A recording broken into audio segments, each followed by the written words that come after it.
সব বন্ধুদের স্বাগত জানিয়ে চলে এলাম একটা অন্য রেসিপির সাথে। আজ আমি আপনাদের সাথে শেয়ার করব নিরামিষ লাউ শাকের একটা রেসিপি। পুরো ভিডিওটা একটা লাইক দিয়ে দেখার অনুরোধ থাকলো। নিরামিষ লাউ শাকের এই রেসিপিটা হয়তো অনেকেই অনেকভাবেই বানিয়ে থাকবেন। আমি যেভাবে বানিয়েছি ওটাই আপনাদের সাথে শেয়ার করলাম। চলুন তাহলে দেখে নেওয়া যাক।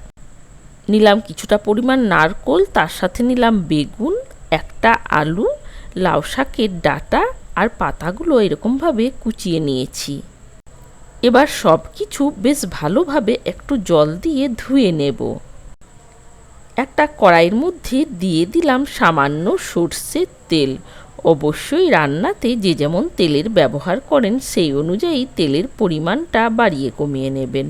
এবার দিয়ে দিলাম মুসুর ডালের বড়ি। আমি মুসুর ডালের বড়ি ব্যবহার করছি, আপনারা বিউলির ডাল, মুসুর ডাল যে কোনো ডালের বড়ি ব্যবহার করতে পারেন। এবার বড়িগুলো একটু নাড়াচাড়া করে ভেজে নিয়েছি, এবার নামিয়ে নেব। ওই কড়াইয়ের মধ্যেই দিয়ে দিলাম সামান্য সর্ষের তেল। তেলটা বেশ ভালোভাবে গরম হয়ে যাওয়ার পর দিয়ে দিলাম একটা শুকনো লঙ্কা। তার সাথে দিয়ে দিলাম সামান্য 5 ফোড়ন।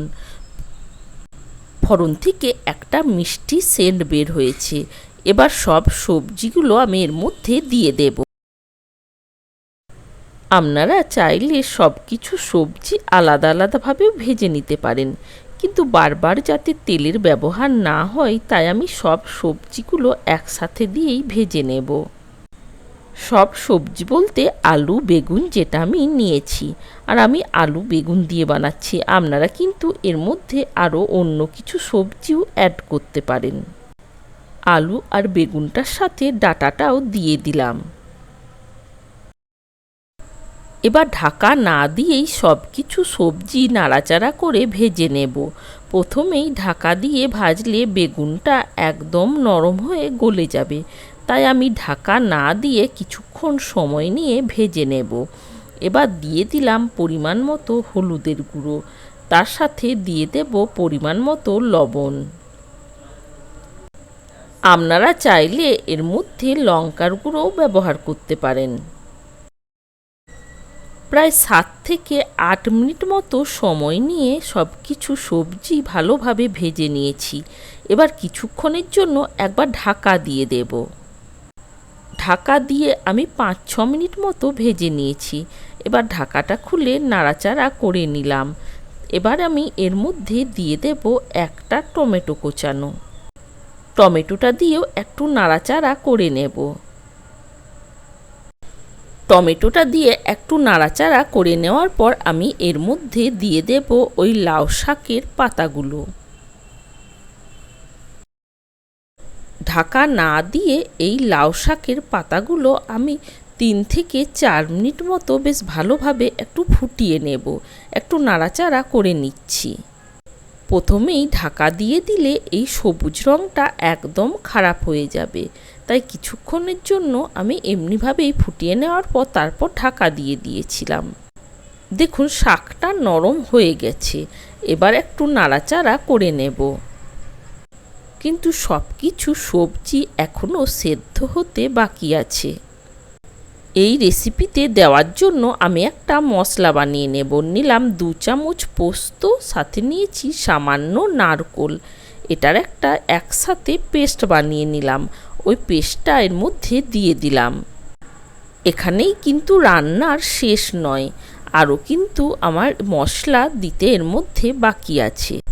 দিলাম মিক্সির বাটি ধোয়া জল। এবার আমি এর মধ্যে দিয়ে দিলাম লঙ্কার গুঁড়ো। এবার সব কিছু বেশ ভালোভাবে একটু নাড়াচাড়া করে নেব। 2-3 মিনিট মতো একটু বেশ ভালোভাবে নাড়াচাড়া করে নেওয়ার পর আমি এর মধ্যে দিয়ে দেব পরিমাণ মতো জল। যেহেতু ডাঁটা আলু সেদ্ধ হতে বাকি আছে তাই জলের পরিমাণটা একটু বেশিই দিলাম। একটু নাড়াচাড়া করে নেব, তারপর কিছুক্ষণের জন্য ঢাকা দিয়ে সেদ্ধ করে নেব। আমি 7 থেকে 8 মিনিট মতো সময় নিয়ে সবজিগুলো সেদ্ধ করে নিয়েছি। আলু, বেগুন, ডাঁটা বেশ ভালোভাবে সেদ্ধ হয়ে গেছে। এবার একটু নাড়াচাড়া করে নিলাম। 2 চামচ সর্ষে দিয়ে একটা পেস্ট বানিয়ে নিয়েছিলাম। ওই পেস্টটা ছেঁকে এর মধ্যে দিয়ে দিলাম আর ছড়িয়ে দিলাম সামান্য কিছু ধনেপাতা। যেহেতু লাউ শাক, কুমড়ো শাক একটু মিষ্টি মিষ্টি বেশি ভালো লাগে, তাই দিয়ে দিলাম 1/2 চামচ মতো গুড়ের পাউডার। দিয়ে দিলাম ওই ভেজে নেওয়া বড়ি। এবার বেশ ভালোভাবে একটু নাড়াচাড়া করে নিচ্ছি। নাড়াচাড়া করে আমি 2 থেকে 3 মিনিটের জন্য একবার ঢাকা দিয়ে দিলাম। 2-3 মিনিট পর ঢাকাটা খুলে নিলাম। দেখুন তৈরি হয়ে গেছে। আপনারা চাইলে নামানোর আগে এর মধ্যে কাঁচা সর্ষের তেলও দিতে পারেন। নিরামিষ লাউ শাকের রেসিপি আপনাদের কেমন লেগেছে কমেন্টের মাধ্যমে জানানোর অনুরোধ থাকলো। আর প্রতিবারের মতোই বলবো, যদি আমার রেসিপিগুলো ভালো লেগে থাকে তাহলে আমার চ্যানেলটা সাবস্ক্রাইব করার অনুরোধ থাকলো।